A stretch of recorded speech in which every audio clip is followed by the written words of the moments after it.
জয় রাধে, জয় নিতাই চৈতন্য। পরম সচ্চিদানন্দ ঘন ভগবান শ্রী শ্রী নিতাই চৈতন্য মহাপ্রভুর অহিতকে অনুকম্পায় আমরা ভগবানের কথামৃত প্রাত্যহিক আলোচনা করার মহা সৌভাগ্য লাভ করেছি। এই সম্পূর্ণ প্রকৃতি ভগবান তার শক্তি থেকে প্রকট করেছেন, যার নাম হলো যোগমায়া।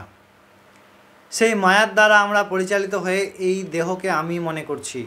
যথাপি পঞ্চভূতের দ্বারা এই দেহ নির্মিত হয়েছে 5টি তত্ত্বের দ্বারা, এবং 5টি তত্ত্বের এই দেহ মিলিত হবে। জন্মও নয়, মৃত্যুও নয়। প্রথমে তো জানতাম আত্মা অমর, এখন জানলাম দেহটারও জন্ম হয় না, মৃত্যু হয় না।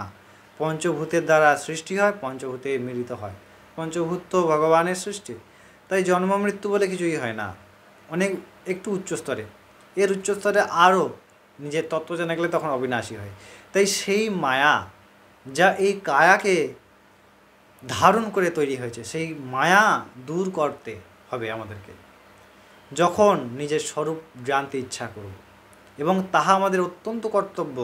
নালে পুনরপি জননম পুনরপি মরণম পুনরপি জননী জঠরে শয়নম। সেই একইভাবে এবারে মানুষ মায়ের পেটে এসেছি, কোনোবারে কুকুর মায়ের পেটে আসবো, কোনোবার ছাগল মায়ের পেটে আসবো, কোনোবার শুকুর মায়ের পেটে আসবো। এই যে খেলায় প্রপঞ্চনা থেকে আমাদের বাঁচতে হবে, নিজের স্বরূপ প্রাপ্ত করতে হবে। এই মায়া থেকে বাঁচার একমাত্র উপায় সেই পরমাত্মাকে চেনা, সেই পরমাত্মাকে জানা, সেই পরমাত্মাকে অনুধাবন করা। এই মায়ার মধ্যে থেকে তা হবে না তার কৃপা ছাড়া। বিনু সৎসঙ্গ বিবেক না হই, আর রাম কৃপা বিনু সুলভ না করি।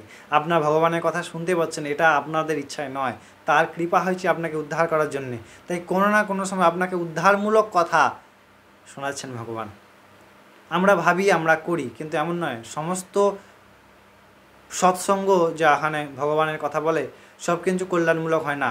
যেখানে কাম থাকে সেখানে রাম থাকে না, যেখানে রাম থাকে সেখানে কাম থাকে না। তাই আমাদেরকে এইটি বুঝতে হবে। আমরা আগের দিন 4, 5 দুটি শ্লোক আলোচনা করলাম। আজকে আমরা 6তম শ্লোক আলোচনা করব। ভগবান পরা এবং অপরা প্রকৃতি সম্পর্কে খুব সুন্দর তত্ত্ব ব্যাখ্যা করলেন, কোনটা কিভাবে কাজ করে, কোনটার দ্বারা ভগবান কিভাবে সৃষ্টি করেছেন। আজকে ওই শ্লোক থেকে 4, 5কে পরিপুষ্ট করে তার প্রকৃতির আরও বিস্তারিত তিনি বলছেন। আমরা অবশ্যই সেই কথা জানবো। আগে ভগবানের মুখে আমরা সেই অমৃতময় শ্লোকটি শুনে নিই। ভগবান 6তম শ্লোকে অর্জুনকে উপদেশ করছেন, এতদ যোনীনি ভূতানি সর্বাণ্যেতোপধারয়ঃ অহংকৃত সংজ্ঞা জগতঃ প্রভাব প্রলয়স্তথাঃ। ভগবান বলছেন যে অপরা এবং পরা দুই প্রকৃতির মাধ্যমে সমস্ত জীব, সমস্ত সৃষ্টি হয়েছে। কিন্তু এটাই আমি আগের শ্লোকেও এটা বললাম যে ভগবান যখন বলছেন এটা পরা, এবং তার মধ্যে আমার আরেকটি স্বরূপ আছে যাকে বলা হয় পরা প্রকৃতি, অপরা প্রকৃতি। সেইটি কি হয় না, ভগবান সেটির দ্বারা চালনা করেন, কিন্তু ভগবানের স্বরূপ এই দুটির থেকেও আলাদা। সেটি কি? সেটি হলো ভগবান বলছেন যে এই পরা এবং অপরা এই দুটির যারা সম্পূর্ণ সৃষ্টি পরিচালনা করে, কিন্তু আমি এই পরা এবং অপরা প্রকৃতি নয়, ইহা আমার দ্বারা সৃষ্ট, আমি এর থেকে আমার সত্তা আলাদা। খুব সুন্দর কথা। কিন্তু ভগবান বলছেন এইগুলোও কিন্তু আমি নয়, তাহলে এর থেকে আমার স্বরূপ আলাদা। ভগবান জীবও নয়, তাহলে আমরা জীব কেন? আমাদের স্বরূপ তো ভগবান, আমরা জীব কেন? না এই যে অষ্টধা বৃত্তি, মন বুদ্ধিচিত্ত অহংকার 3টি এবং 5টি যে অর্থাৎ যেটা পরা প্রকৃতির, অপরা প্রকৃতির, তো আমরা কি হয়, এর জন্যেই আমরা এই ভ্রমাত্মক কর্ম করে থাকি। এর জন্যেই আমরা জীব রূপে অনন্তকাল ঘুরে বেড়াচ্ছি। সেই অপরা প্রকৃতি এবং পরা প্রকৃতি দুটির দ্বারাই, পরার দ্বারা ভগবান চালনা করে এবং অপরা হলো এই দ্বারা সৃষ্ট যে সমস্ত দেহ ইত্যাদি, অর্থাৎ এই যে সমস্ত আমরা জীব, দেহকে মানছি, এবং এর ভিতরে যে জীব সত্তা এই দেহটার সঙ্গে যুক্ত, কারণ এটাও প্রকৃতিজনিত, মায়াজনিত। এরপরে পরা প্রকৃতি, এটাও পরা প্রকৃতি, এবং এই পরা অপরা দুইয়ের উপরে ভগবান সচ্চিদানন্দ স্বরূপ।